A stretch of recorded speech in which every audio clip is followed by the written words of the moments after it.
I've said it before and I'll say it again. This is what the Bad Batch needs to be, and thankfully, I think after this week's mid-season double feature, it's going to be.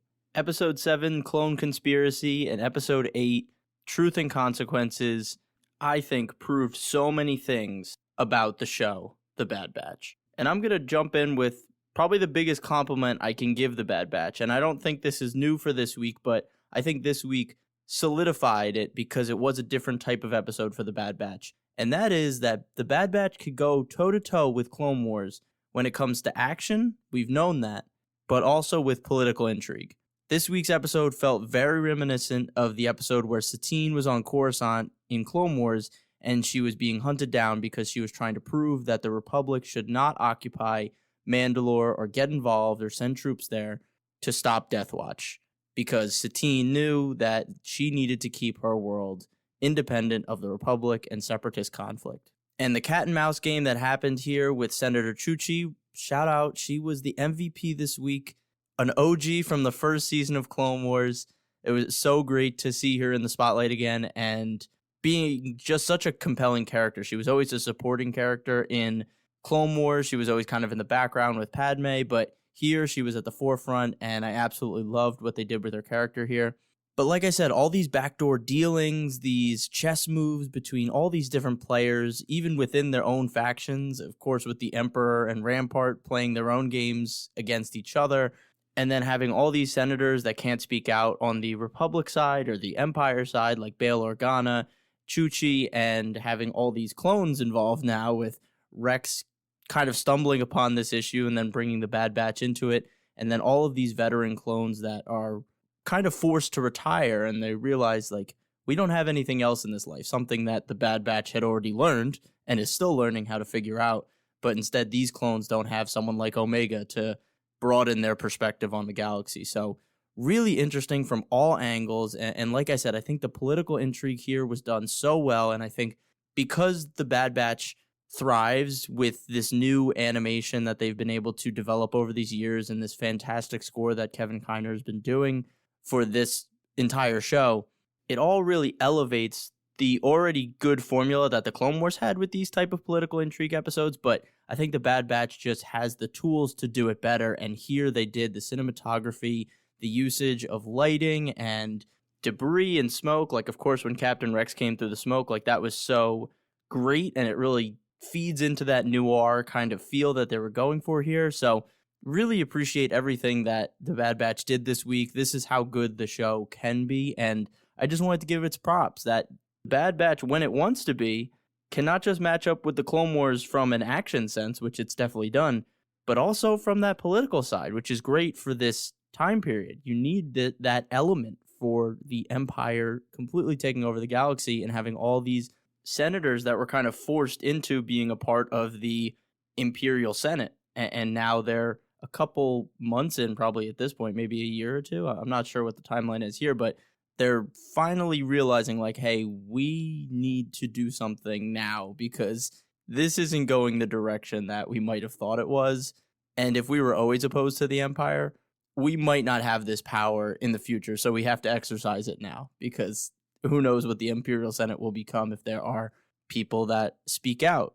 And we know after this episode, Bail Organa, Chuchi, and the other senator that was also outspoken about protecting the clones, they're on a hit list. So it's cool to see those early beginnings of rebellion inside the Senate chamber. And I'll stay on this political track just a little longer because I just have to give a shout out to women senators and politicians in Star Wars. They are such top tier characters, and Star Wars continually proves that they are some of the strongest characters in the canon of Star Wars. I mean, I already mentioned before with Chuchi, she was incredible in this. I absolutely loved her characterization. I like how they kept that youthful optimism that she had in the Clone Wars, but you could tell that she's matured and has learned from her time in the Senate and is applying that knowledge to this situation. So it was cool to see her grow, even though we haven't been with her every step of the way. We can see that change from season 1 of the Clone Wars to now. But back on the topic of just senators and politicians, I mean, Mon Mothma, Satine, Padme, of course, Leia doing both.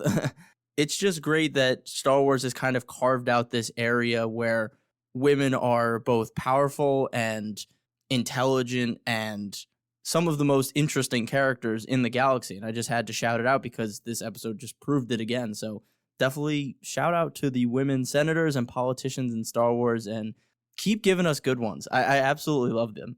I could do a whole power ranking episode. I know Mon Mothma is always going to be at number one, but there would be some conversations on who would go to that 2, 3, 4, 5 spot. I don't know. I'm just kidding. I'm not doing a tier list for that, but I'm saying you could make arguments for that, hypothetically. Another thing that these 2 episodes proved, and I don't think it's the biggest compliment I can give the show, but essentially the show is better when the Bad Batch are supporting characters. The people that the show is named after, the so-called main characters of the show, are actually better as supporting characters. And I think that was something we always knew. I mean, they were all tropes. They were all one thing. I mean, Wrecker's the dumb big guy with a heart of gold. And then Tech is the no-feeling tech guy. And then, literally his name, Echo's the grizzled war veteran. Hunter's the pessimist. And Crosshair was the lone wolf. Like, they were all very much supporting characters because they were all one track.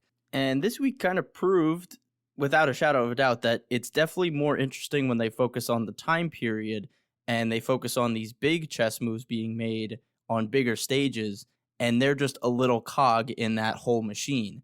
Because here, the driving force of everything was the political intrigue aspect of the episode and this conspiracy and Rampart, getting double-crossed by the Emperor. Earlier in the season, my other favorite episode, The Solitary Clone with Crosshair, really the more interesting part was Cody and his journey. I mean, Crosshair, we got some more characterization, but we didn't see him change throughout that episode. We saw Cody change, and we saw Crosshair kind of maybe change a little, but overall, we were really invested in Cody there, and Crosshair was just along for the ride. And in the end, maybe he changed a bit. But in every situation, we always come back to the point that the Bad Batch are the weakest part of the Bad Batch. And I think, again, this week proved that Captain Rex was the more interesting aspect of this situation. Chuchi, the Senate, all of that was the driving force, and then the Bad Batch was just brought in like, hey, we need intel, you guys insert, get the intel, give it back to us, we'll do everything from there. Like, that's kind of their role, and I think as we move forward, based on the ending of this episode, I think that's now going to be in the forefront because the Bad Batch is now split up, and there's a big change. And I guess I'll just jump to that point, but essentially this episode proved that the show is now going through a metamorphosis. It's going to change now. I mean, at this point, the Bad Batch is Wrecker, Tech, Hunter, and Omega. And no offense, that crew of people can't carry the show. So I've said this before, and maybe I'll get let down again, but I think from here on out, the show has to be different. I think the show will be a lot more focused. I think the storylines will be very concise. I don't think they'll have these Monster of the Week episodes. That might not be true, but I just don't think the characters are strong enough in their current state for the Bad Batch to do those types of episodes and make it interesting. I really love how they ended it. I love that they're having consequences. I like that Echo left. I said it in my review of last season. I said Echo should have just went with Rex. Why is he still with the Bad Batch?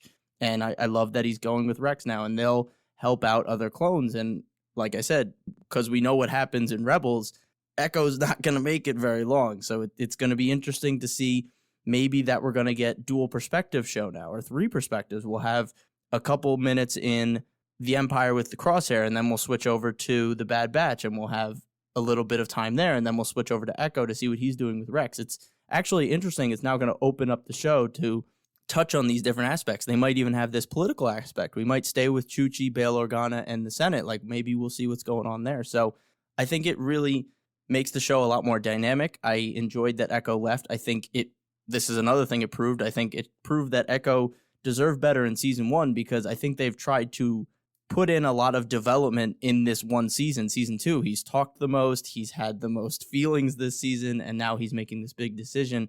I feel like this proved that in season 1, he wasn't given enough room to breathe, and I think that they've had to shove a lot of character development into these couple episodes for Echo that maybe could have been done last season, and I'm glad they finally did it. I think they recognized it, or maybe when they storyboarded it, it sounded better in their head, but I'm glad that Echo is now going to be with Rex, and they'll be helping other clones, and maybe just helping the galaxy in general. So that's a really cool opportunity for storytelling there as well. Seeing Echo and Rex talk. I mean, I hope they talk about fives, because I don't think Echo knows what happens to fives yet. And I don't think AZ told them either. And if they did it off screen, which would suck. So hopefully we hear about that. And yeah, the show just has to change. It has to be different. It can't be a week to week thing.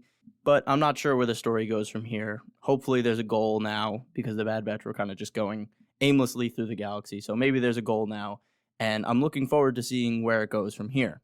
Kind of a tangent of that thought, the other thing this week proved to me was that I think Disney ordered 16 episodes, but this season was not meant to be 16 episodes. I think there's only been 3 essential episodes so far out of the 8 we've gotten, and I could give you the premiere and say, okay, reintroduction, fun adventure for the Bad Batch, but then they probably could have went right to Solitary Clone, and then right after that, they could have went to these episodes. I think Disney asked for more episodes than what Lucasfilm Animation had story-wise, and they've kind of had to fill in the blanks. And I know people throw around filler, they throw around this, they throw around that, but the reason I'm hard on this show around that is because the Clone Wars had filler, but it was an anthology series. It was never a linear story. I mean, they always jumped around. It was never following a path directly episode to episode.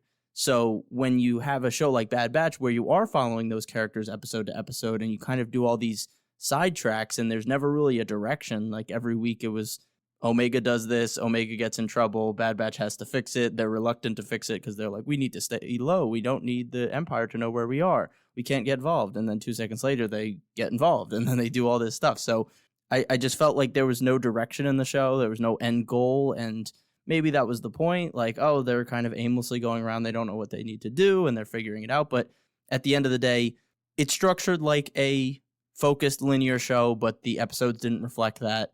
And I think season 2, we're really finally getting somewhere now, halfway through the season. But honestly, I think Solitary Clone could have been the season premiere. And the pod racing episode, the Gunji episode, and the Entombed episode where they find that Zepho technology. I mean, I barely even watched that episode, so I was like, what is going, why are we doing this? So I think it was trying to be this fun adventure show for kids, but then they would have super serious, super dark moments, super mature moments that just didn't fit the aesthetic they were trying with those other episodes, and it just felt so odd. So I hope that the tone now focuses up. They could still have those light moments, but I mean, you really need to have a story driving it, and Omega needs to come into her own. And I think this is the turning point for the show. I really, really do, and I hope it is. But, we'll see next week. We'll see where they go, but I think the show fundamentally has changed. Other things that I really enjoyed about this episode that might not fall into the category of what Bad Batch proved this week was definitely Palpatine. I mean, he was absolutely incredible the way he stole the show the second he came out of the ground in the Senate chamber. They nailed that moment. They nailed the weight of his appearance. They made it so apparent that in the beginning that he is not a regular at these Senate meetings. So when the senators do see him, it's a big deal.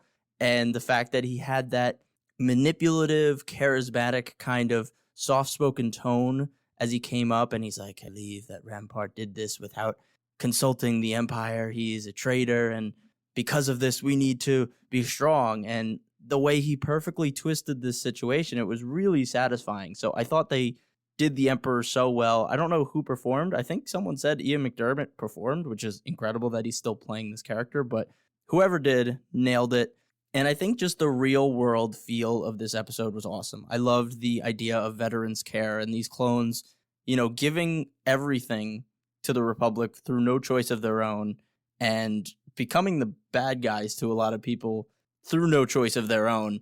And now seeing this tragedy keep unfolding now that they're going to be decommissioned, they're not going to be taken care of. They're either just going to be disposed of, or they're going to be released, and they're not going to have any type of support. I thought that was all very interesting. It was all very baked into the real world. I know there's still things going on about first responders to 9/11 and their medical care that they're not receiving. And I'm sure Veterans Affairs, VA, is going through so much stuff for all the veterans that are not being taken care of with PTSD, mental health, and then just getting jobs after giving up everything, their mental health, their sanity, and seeing some of the worst of humanity and coming back and needing to figure out life on their own. It felt very eerily similar to what they went for here with the show, which I loved seeing them have that mature storytelling here.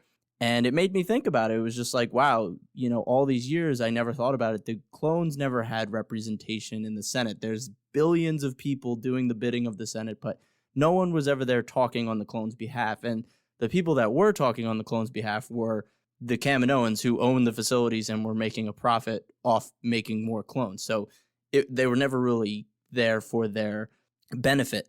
So just adding another tragedy to the clones' story. Like, you made these clones, they fought for the Republic through no choice of their own. They had this free will, they had their own thoughts and ideas, and then they became the scapegoats. They became the enemies because they had these chips in them, and they killed the Jedi through no choice of their own. And here now they have no future, and they're going to be disposed of. So I love that Chuchi is fighting for them. I don't think that's going to end well for her, and I hope they dive into that. I hope they don't just say, oh, Chuchi was killed weeks later in an accident or something. Like, I hope they show that. I hope they dive into that type of storyline, because that would be really tragic and really effective to the audience to see that, yes, we're saying this time period is terrible and we've had some examples, but here is something that'll hurt, because you've seen her from when she was a teenager to now, and she always tried to do the right thing and she was killed for it. So I hope they dive into that. I don't know her canon ending. I don't know if she has one yet. So